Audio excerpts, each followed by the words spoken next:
नमस्कार मित्रों, हरतालिका तीज के दिन इस कथा का श्रवण किया जाता है। हरतालिका तीज के व्रत के महात्म्य की कथा भगवान शंकर ने पार्वती को उनके पूर्व जन्म का स्मरण कराने के लिए सुनाई थी, जो कि इस प्रकार है। श्री भोले शंकर बोले, हे गौरी, पर्वतराज, हिमालय पर स्थित गंगा के तट पर तुमने अपनी बाल्यावस्था में 12 वर्षों तक अधोमुखी होकर घोर तप किया था।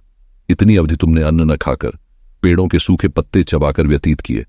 माघ की विकराल शीतलता में तुमने निरंतर जल में प्रवेश करके तप किया। वैशाख की जला देने वाली गर्मी में तुमने पंचाग्नि से शरीर को तपाया। श्रावण की मूसलधार वर्षा में खुले आसमान के नीचे बिना अन्न जल ग्रहण किए समय व्यतीत किया। तुम्हारे पिता तुम्हारी कष्ट साध्य तपस्या को देखकर बड़े दुखी होते थे, उन्हें बड़ा क्लेश होता था। तब एक दिन तुम्हारी तपस्या तथा पिता के क्लेश को देखकर नारद जी तुम्हारे घर पधारे। तुम्हारे पिता ने हृदय से अतिथि सत्कार करके उनके आने का कारण पूछा। नारद जी ने कहा, गिरिराज, मैं भगवान विष्णु के भेजने पर यहां उपस्थित हुआ हूं। आपकी कन्या ने बड़ा कठोर तप किया है। इससे प्रसन्न होकर वे आपकी सुपुत्री से विवाह करना चाहते हैं। इस संदर्भ में आपकी राय जानना चाहता हूं। नारद जी की बात सुनकर गिरिराज गदगद हो उठे। उनके तो जैसे सारे क्लेश ही दूर हो गए। प्रसन्नचित होकर वे बोले, श्रीमान, यदि स्वयं विष्णु मेरी कन्या का वरण करना चाहते हैं तो भला मुझे क्या आपत्ति हो सकती है। वे तो साक्षात ब्रह्म हैं। हे महर्षि, यह तो हर पिता की इच्छा होती है कि उसकी पुत्री सुख संपदा से युक्त पति के घर की लक्ष्मी बने। पिता की सार्थकता इसी में है कि पति के घर जाकर उसकी पुत्री पिता के घर से अधिक सुखी रहे। तुम्हारे पिता की स्वीकृति पाकर नारद जी विष्णु के पास गए और उनसे तुम्हारे ब्याह के निश्चित होने का समाचार सुनाया। मगर इस विवाह संबंध की बात जब तुम्हारे कान में पड़ी तो तुम्हारे दुख का ठिकाना न रहा। तुम्हारी एक सखी ने तुम्हारी इस मानसिक दशा को समझ लिया और उसने तुमसे उस विक्षिप्तता का कारण जानना चाहा। तब तुमने बताया, मैंने सच्चे हृदय से भगवान शिवशंकर का वरण किया है, किंतु मेरे पिता ने मेरा विवाह विष्णु जी से निश्चित कर दिया। मैं विचित्र धर्म संकट में हूं, अब क्या करूं। प्राण छोड़ देने के अतिरिक्त अब कोई भी उपाय शेष नहीं बचा है। तुम्हारी सखी बड़ी ही समझदार और सूझबूझ वाली थी। उसने कहा, सखी, प्राण त्यागने का इसमें कारण ही क्या है। संकट के मौके पर धैर्य से काम लेना चाहिए। नारी के जीवन की सार्थकता इसी में है कि पति रूप में हृदय से जिसे एक बार स्वीकार कर लिया, जीवन पर्यंत उसी से निर्वाह करें। सच्ची आस्था और एक निष्ठा के समक्ष तो ईश्वर को भी समर्पण करना पड़ता है। मैं तुम्हें घनघोर जंगल में ले चलती हूं, जो साधना स्थली भी हो, और जहां तुम्हारे पिता तुम्हें खोज भी न पाए, वहां तुम साधना में लीन हो जाना। मुझे विश्वास है कि ईश्वर अवश्य ही तुम्हारी सहायता करेंगे। तुमने ऐसा ही किया। तुम्हारे पिता तुम्हें घर पर न पाकर बड़े दुखी तथा चिंतित हुए। वे सोचने लगे कि तुम जाने कहां चली गई। मैं विष्णु जी से उसका विवाह करने का प्रण कर चुका हूं। यदि भगवान विष्णु बारात लेकर आ गए और कन्या घर पर न हुई तो बड़ा अपमान होगा। मैं तो कहीं मुंह दिखाने के योग्य भी नहीं रहूंगा। यही सब सोचकर गिरिराज ने जोर शोर से तुम्हारी खोज शुरू करवा दी।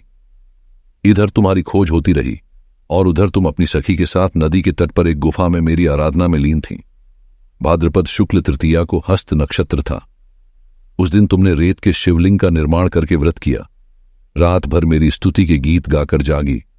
तुम्हारी इस कष्ट साध्य तपस्या के प्रभाव से मेरा आसन डोलने लगा। मेरी समाधि टूट गई। मैं तुरंत तुम्हारे समक्ष जा पहुंचा और तुम्हारी तपस्या से प्रसन्न होकर तुमसे वर मांगने के लिए कहा। तब अपनी तपस्या के फलस्वरूप मुझे अपने समक्ष पाकर तुमने कहा, मैं हृदय से आपको पति के रूप में वरण कर चुकी हूं। यदि आप सचमुच मेरी तपस्या से प्रसन्न होकर आप यहां पधारे हैं तो मुझे अपनी अर्धांगिनी के रूप में स्वीकार कर लीजिए। तब मैं थास्तु कहकर कैलाश पर्वत पर लौट आया। प्रातः होते ही तुमने पूजा की समस्त सामग्री को नदी में प्रवाहित करके अपनी सहेली सहित व्रत का पारण किया।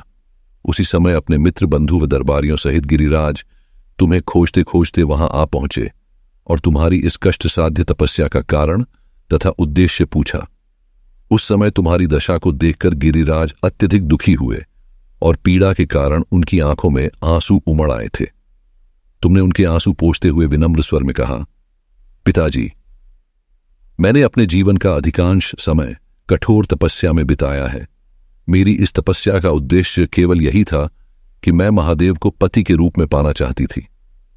आज मैं अपनी तपस्या की कसौटी पर खरी उतर चुकी हूं। आप क्योंकि विष्णु जी से मेरा विवाह करने का निर्णय ले चुके थे, इसीलिए मैं अपने आराध्य की खोज में घर छोड़कर चली आई। अब मैं आपके साथ इसी शर्त पर घर जाऊंगी कि आप मेरा विवाह विष्णु जी से न करके महादेव जी से करेंगे। गिरिराज मान गए और तुम्हें घर ले गए।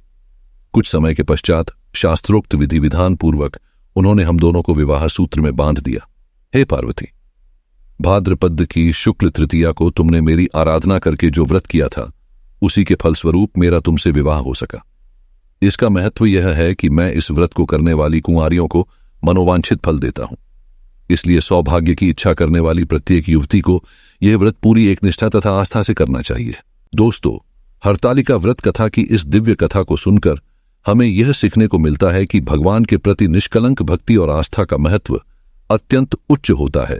इस व्रत की महिमा से हम यह समझ सकते हैं कि सच्चे मन से किया गया व्रत हमें आत्मिक शांति और सुख समृद्धि की प्राप्ति में मदद करता है। आपके साथ हमारे YouTube चैनल पर इस दिव्य कथा को सुनना हमारे लिए गर्व की बात है। यदि आपको यह वीडियो पसंद आया हो तो कृपया हमारे चैनल को सब्सक्राइब करना न भूलें और अन्य धार्मिक कथाओं और महत्वपूर्ण विचारों के लिए हमारे साथ जुड़े रहें। धन्यवाद। भगवान शिव की कृपा आपके साथ रहे।